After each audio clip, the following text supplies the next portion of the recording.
Hello, everyone. Matt Malatesta here. Matthew Ogle. We're talking baseball, softball on the On My Whistle podcast here at VYPE. Baseball, softball, magazines coming out. You've seen a ton of content flowing out as it relates to baseball, softball. They're starting district play in baseball. They're about a weekend in softball. Spring break kind of messes it up too because it kind of gets going. Playing district play, right? Well, I mean, they still continue during spring break. Yeah, they're still playing. Exhibition matches. There's no fun for kids that play baseball and softball because they get no spring break. But you see me flexing the Tomball shirt. We're going to talk baseball shirt first. Tomball went to state championship last year. They come in as our preseason number 1. Loaded with juniors. Coach says, hey, this is probably the most special class of kids that he's seen. They win a state championship as sophomores. Pair of pitchers, a catcher, a shortstop, all SEC commits already. Super fantastic team. I think they're our number 1 team. The Ogle freaking rankings come out. Now, games have been played. 20 games have been played. Who's your number 1? Well, as of right now, I should be repping. I should have worn my baby blue shirt, but Kingwood, my hometown, they're 19-1, looking great. Although, I mean, if we're thinking about top 10, red applies to just about 80% of them. Tomball's my number 2. Like you said, a lot of talent, particularly from their bullpen. They're 13-3-1. They could be dropping a little bit soon because Mag West just beat them. But as we all know, Mag West is a perennial state contender, especially in the latter half of the season. Right now, Mag West is just on the bubble of our top 10, but we have other programs like the Woodlands who have skyrocketed. We have Katy who's doing awesome things in that district. They're 17-5. I think a real sleeper is Memorial, another red team. This is the thing with Memorial. Yeah, go ahead. Look, I've been covering this for 20 years. Memorial, if this is going to be your year, this needs to be your year because they are always have loaded with talent, but they never can really make that deep run in the playoffs because they play the Katy schools kind of right off the bat, maybe in the first or second round. Mm-hmm. They're loaded. And Jeremy York does a great job over there. They're number 3. Yeah. Are they number 3? Everybody else in the city of Houston would say, oh yeah, everybody's on the Memorial bandwagon. Well, they reached 4 rounds deep last year. As you said, they got some great coaching, a lot of depth around their individual talent. So it could be interesting to see how the divisions shake up because as you said, they do play Katy teams pretty early. And I don't think they'll have to play Katy. They might have to play like Katy Taylor or Cinco Ranch if they can kind of rally. However, I think they have enough depth to do something in the playoffs. That is going to be interesting because of the new situation for playoffs as it goes big school, small school. Because Memorial is not really that big of a school. So they could end up being small and that could propel them and help them. But Katy's also small in their respective districts. So that'll be interesting to see how that plays out. Barbers Hill having a nice year. Coach Denny, I think he got his 600th win. They need to build a statue of him already at Barbers Hill. He does a great job. They won a state championship a couple years ago. The beauty of baseball is you don't have these big surprises. It's usually the same people. Like King was a bit of a surprise because they haven't been there in a minute. But you got Woodlands at number 5. They started off low. They started off hot. Now they've kind of leveled off a little bit, losing some kind of weird games to like Bel Air and Klein Kane. And they did lose to Memorial. But they're always going to be really good. They also they've beaten up on a couple of, well, I say beat up. They defeated like South Lake Carroll during the tournament season, and that's a phenomenal power out of the Dallas area. So they're battle tested, and their district is particularly difficult to compare to some of the others. You got your Grand Oaks, your Oak Ridge. Conroe is kind of having a surprisingly good year. They're 13-1-1, and that kind of just I wouldn't say baffles me, but you just didn't expect that to happen in that particular district. But Last year was Willis. Willis had a big run last year. I'm not sure that they're going to do it this year, but maybe Conroe is the new Willis. But they got to get into district play. And the thing with district play is you got to have pitching, pitching, pitching.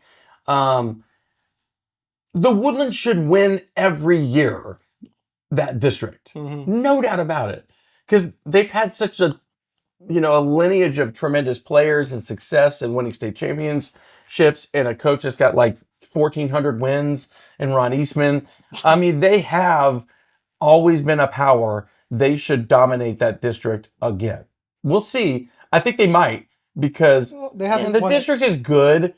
It ain't great. I mean, Grand Oaks is pretty good. Oak Ridge is pretty good. Conroe, who knows? College Park's not bad. So we'll see how that plays out. But it is a kind of a deep district, maybe. Yeah. I mean, they got Cleveland. They got Caney Creek. They got some other teams. It's not like the Fort Bend ISD where you have like Rich Point and Travis, and then everybody else kind of trickles down. There's a lot of wealth spread around there. Pearland had a tremendous season last year. They lost a lot of kids from last year to this year. I know they have Partita going to Texas A&M, but they lost a lot of really good pitchers off of that team as well. They lost Barfield, who's at Oklahoma, Mater Cooper, who's at Rice.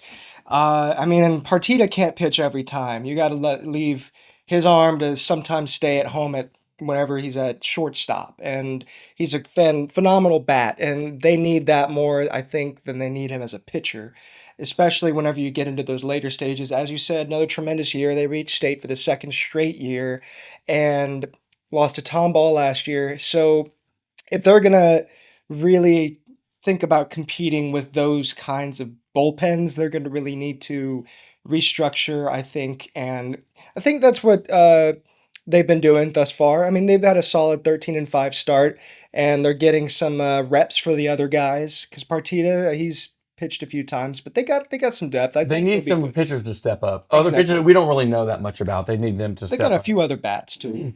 Bridgeland, I kind of like Bridgeland. Atascocita's had a good year. We talked about Conroe.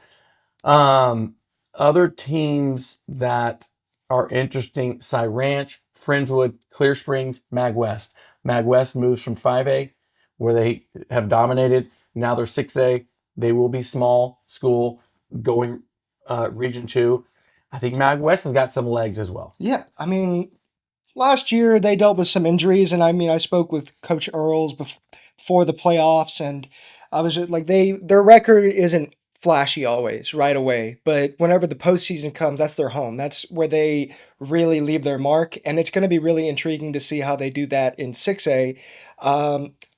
They should make the postseason, but just like Tomball is probably going to be little school, because those Klein schools are big, and you're going to probably have like Klein Kane or Klein Collins being number 1 and number 2, or being big school, right? Not necessarily finishing top in the district, but I think if Tomball and Mag West go into the playoffs, that's going to be really interesting to see who's the first to the finish, because Tomball's been there, Mag West has been there, and I think they're adjusting really well toward the 6A landscape. They're 10-4 right now, and as I said, sometimes their record might not always be flashy, but I mean, they got so many pieces, particularly Caldwell McFadden, who typically works at the third base spot, but they can interweave a lot of other players on the mound, and their bats usually are on fire, especially in the postseason, and that's where they thrive. So I'm really impressed by how they've begun so far. Travis Earls is one of the best in the business. Oh, yeah. As the head coach.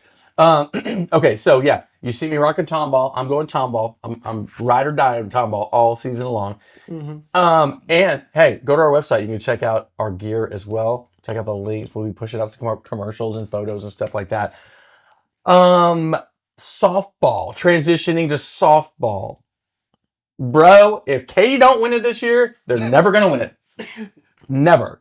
Ever, ever. They are so loaded with, I think they have like 9 D1 players. And not like little rinky-dink D1s. I'm talking about like OU, Oklahoma State, LSU, NC State. I mean, they're loaded up and down that roster. They've lost a game. I was told by them early in the season they were going to go completely undefeated. So Boom. They checked that off. They're not undefeated. Only team they've lost to is Barbers Hill. Who's really good too. Barbers Hill, they're up there. We got okay. So Katie. No, let's start here. He's a whiner. He takes like 4 days to figure out who's going to be in the top 5 for softball because he's very invested. This being Matthew Ogle. That's the issue. We've been battling with Katie. You're like, oh my God, Katie's not number 1. I'm like, the hell they ain't. Katie's number 1. Lake Creek is undefeated, 17-0 in 5A. They're very good. I get it. They've been a national power for a couple of years. And then you got Barbers Hill, and then your favorite Kingwood. So those are their top 4. Another team that should be in there, we'll go back and circle back with these people. You got a Atascocita at 5. Wrong. Liberty. Liberty out of 4A, they are dominant. And they're kind of on the east side of town. It's kind of weird. Like Atascocita, Kingwood, K Park, Liberty, they're all kind of over on that side of town. But anyways, those are my top 5. Who do you like? Why do you like them? Well, I mean, that's the issue whenever you're wearing a particular color. Oh my God, you're with the colors. Who gives a crap about the colors? Yeah, I have to agree, Katie. They are our number 1 team as of right now. Lake Creek, I have them as a close number 2. I wanted to put Barbers Hill at number 1 because Barbers Hill beat both Katy and Kingwood so far this year, but it's tough whenever you have the 5A versus 6A, but that's the beauty of the tournament stage. You get to see like, hey, what if they played each other? And Barbers Hill, they're always in it every year in 5A. Lake Creek, this is, I mean, as you said, they're a national power. I knew they'd be good. I didn't know they'd be undefeated good because we missed the days of the Ava Browns and the Max McKees and the Coach Rachinsky's daughter, Kaylee Rachinsky's. Yeah. Emily Kennedy was a huge pitcher for them, right? They had the big names. Their big 3 are all gone. And I mean, Madeline Davis is still there, but you don't really, I think you mentioned the other day, they don't look like a championship team, but they definitely are worthy of that title at this point. And I'm excited to see what they do. Kingwood, yep, definitely, it hurt me to put them at number 4. I might get some crap from Coach Krista Williams-Yates or some little nod of approval, but like maybe that motivates us. But they've only lost 2 games this year, one of which was to Barbers Hill, and one they recently lost to a game they should have won against CE King, but that's district. You never know what can happen there. I do have a Atascocita right underneath them because they're 13-2. That District 23 6A is loaded this year because Summer Creek's also up there. And Summer Creek's 15-2. And I would just hate to have to be fighting for that number 4 spot at this point. Like in that district. Right. I mean, Goose Creek Memorial, they move up from 5A, and I'm really impressed by what their coach has been able to accomplish. Granted, they've had a slow start to district, but they have a winning record for like the first time in what feels like a decade. But it's early. Yeah, it is early. It's early. Aside from them, I like some kind of straddlers like Clear Springs. Friendswood is always a 5A power. They're 18-2. Conroe has been a nice little addition because we knew that they'd be good with Alyssa Sneed, but and competing in, once again, that district, it's similar to baseball. There's a lot of talent spread across the board with Oak Ridge and obviously the Woodlands. Grand Oaks is decent. Grand Oaks is pretty good too. And College Park is having a good year. Yeah, college. So yeah, that I'm impressed to see that they're 14-5 right now and thriving. It is kind of interesting. Conroe baseball and softball doing really well early in the season. Deer Park, superpower as usual. Tomball, boom. Softball has been to state before in the past, I don't know, 7 or 8 years. Angleton, man. Angleton is not a surprise to people that are into softball. Angleton's always really been good, as well as Pearland. These are the same numbers, same names. And in Deer Park, they've kind of been a slow starter a little bit, but they'll be really good come playoff times. But Houston area softball is freaking loaded with amazing players. It's similar to volleyball. Girls sports in Houston is so rich in talent, national talent. And same with baseball, but think about basketball too. girls basketball. Out of all these teams that reached state, only one on the girls' side ended up winning it all. So. Yeah. So I think it's going to be another banner year. I think in baseball and softball, the state championships come through the city of Houston, not like football and not like basketball. But for baseball, softball, man, the best of the best is here in the city of Houston. And they have the rings to show for it in both of those sports. And I think we have two teams that are head and shoulders above the rest. Katy is probably a top 2 team in the state of Texas They are. and top 5 team in the country. Well, based on if we're going off of what Max Prep says, and We ain't going off Matt Press. I know, but it's a good reference point. I think because whenever I was looking at the top teams in Texas, 6 out of the top 7 are from Houston. So Right. you're right. We do have a potential banner year coming. It would be awesome if we could do a clean sweep like Dallas did in basketball. But we'll see how big school, small school kind of ends Works up out, yeah. playing out. But the only team in that top 7 is Melissa, and Melissa's state champion team in out of are they North Dallas? Yeah. North Dallas out of 5A. So they're undefeated. It's going to be interesting to see which Houston team can end up maybe dethroning them. I like our chances with Lake Creek. I like our chances with Barbers. It depends once again who goes in big small schools. So